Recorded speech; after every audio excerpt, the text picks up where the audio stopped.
गप्पूची शाळा. स्टोरी. एका गावात गंपू नावाचा एक छोटा मुलगा राहायचा. तो खूप चपळ, चलाक आणि हसतमुख होता. पण त्याला शाळेत जाण्याची अजिबात आवड नव्हती. रोज सकाळी शाळेत जाण्याची वेळ आली की तो बहाणे शोधायचा आणि कधी ताप आल्याचं सांगायचा तर कधी पोट दुखतंय असं. गंपूच्या आईवडिलांना त्याच्या या वागणुकीचं खूप आश्चर्य वाटायचं. ते त्याला शाळेत का जायचं नाही असे विचारायचे. पण गंपू काहीच उत्तर देत नसे. एक दिवस गंपूच्या आईने ठरवलं की आपण गंपूला शाळेत जावं का वाटत नाही हे शोधूया.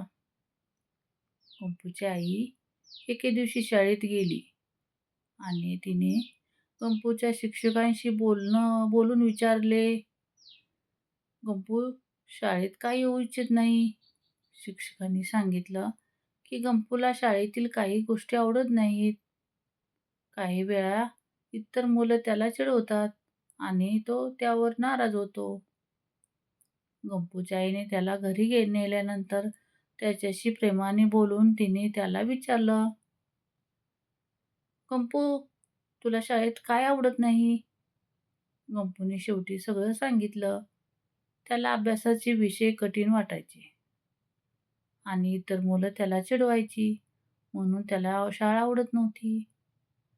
गंपूच्या आईने त्याला सांगितलं की गंपू, शाळा हे फक्त शिकण्याचं ठिकाण नाही, तर तिथे आपल्याला नवे मित्र मिळतात आणि आपण खूप काही नवीन शिकतो.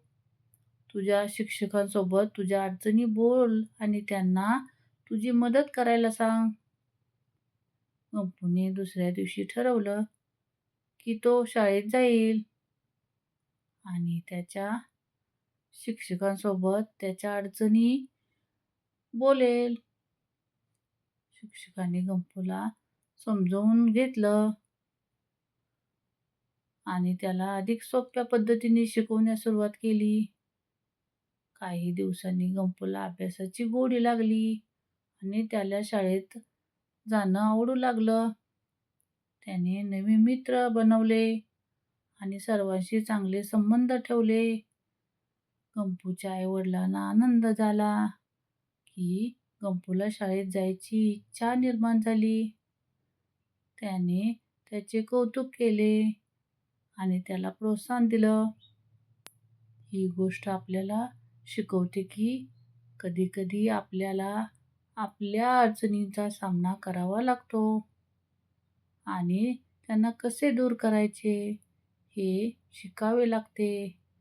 आणि मुख्य म्हणजे आपल्याला धैर्य आणि प्रयत्नांच्या जोरावर कुठल्याही अडचणीवर मात करता येते.